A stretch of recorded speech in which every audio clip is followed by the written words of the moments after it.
قاضی ثناء اللہ پانی پتی رحمۃ اللہ علیہ کے حوالے سے کہ انہوں نے فرمایا ہے کہ جب بھی کسی انسان کو قبض کی کیفیت سے سابقہ ہو، جب یہ اندر سے جیسے طبیعت رک گئی ہو، جیسے کچھ بددلی کی سی کیفیت ہو، جیسے کچھ مایوسی کا سا انداز ہو، جیسے کوئی ہمت جواب دے رہی ہو، اگر قبض کی کیفیت ہو تو اس کیفیت میں اس کا مداوع، اس کا علاج کرنے کے لیے سورۃ الضحیٰ اکسیر کا درجہ رکھتی ہے۔ اس کی بڑی تاثیر ہے، اور اس میں اب اضافہ کر رہا ہوں آج کہ میرا اپنا یہ ذوق ہے، میرا اپنا یہ معمول ہے، یہ سائیکلز آتے ہیں مجھ پر بھی، یہ کبھی ایک انشراح کی سی کیفیت، کبھی انقباض کی سی کیفیت، کبھی مایوسی کی سی کیفیت۔ میں نے بار عرض کیا ہے کہ کبھی حالت یہ طاری ہو جاتی ہے کہ پاکستان کے مستقبل سے بالکل مایوسی ہو جاتی ہے، محسوس ہوتا ہے شاید ہم تباہی کے بالکل کنارے، گڑھے کے کنارے تک پہنچ چکے ہیں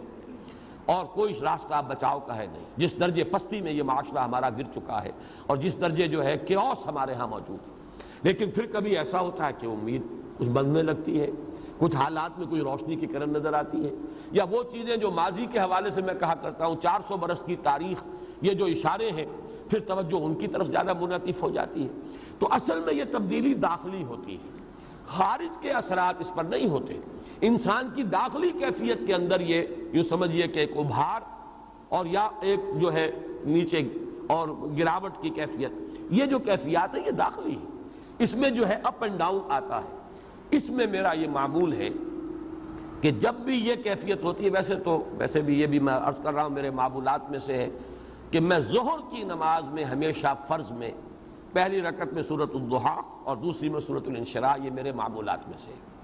پھر یہ کہ جب خاص طور پر وہ ڈپریشن کی کیفیت ہوتی ہے، مایوسی کی، بددلی کی، قبض کی، تو سورۃ الضحیٰ کا میں ورد کرتا ہوں۔